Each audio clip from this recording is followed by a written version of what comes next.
Es-tu sous emprise? Réponds à ces 7 questions pour savoir si tu l'es. Tout d'abord, il est essentiel de déterminer qu'est-ce qu'est l'emprise.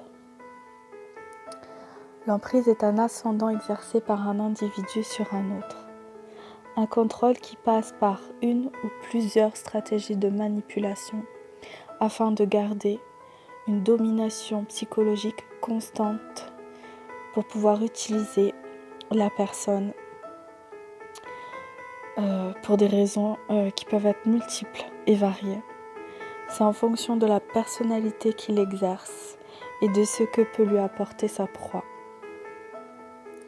Qui peut être cette personne? Ça peut être un ami, un conjoint, un membre de la famille ou bien un collègue de travail. Alors voilà les 7 questions. La première question c'est: penses-tu à un individu en particulier quand tu entends le mot emprise? Deuxième question: te sens-tu libre en sa présence ou continuellement jugé? Troisième question: as-tu un lien que tu n'arrives pas à rompre avec cette personne malgré les mauvaises sensations que tu as en sa présence? Quatrième question: te rabaisse-t-elle continuellement? Cinquième question: es-tu dans une soumission qui te fait accepter l'inacceptable?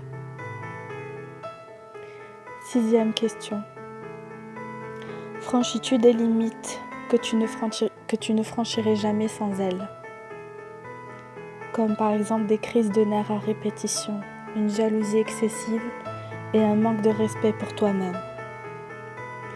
Septième question, et la dernière: cette personne est-elle ambivalente et changeante, pleine d'amour ou de compassion, et une seconde après, elle te rejette totalement?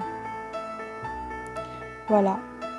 Si tu as répondu à toutes ces questions par du positif, tu es donc sous emprise. Le chemin est long pour te libérer, mais possible. Si tu es victime d'abus, ce genre de personnages sont parfois capables du pire.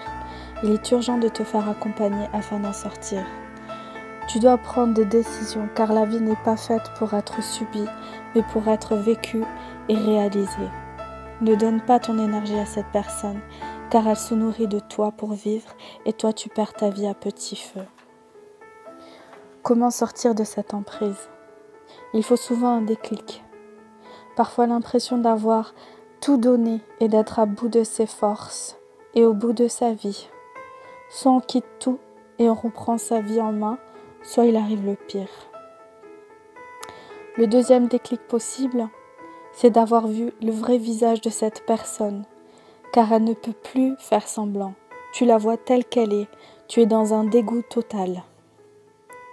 S'il te plaît, fais en sorte de ne plus arriver au bout de tes forces pour en sortir. Il faut que tu te donnes les moyens de prendre des décisions et de vivre ta vie et de sortir de cet attachement malsain. Voilà, j'espère que ma vidéo t'a éclairé. Abonne-toi si tu souhaites recevoir mes prochaines vidéos sur le sujet ou bien d'autres.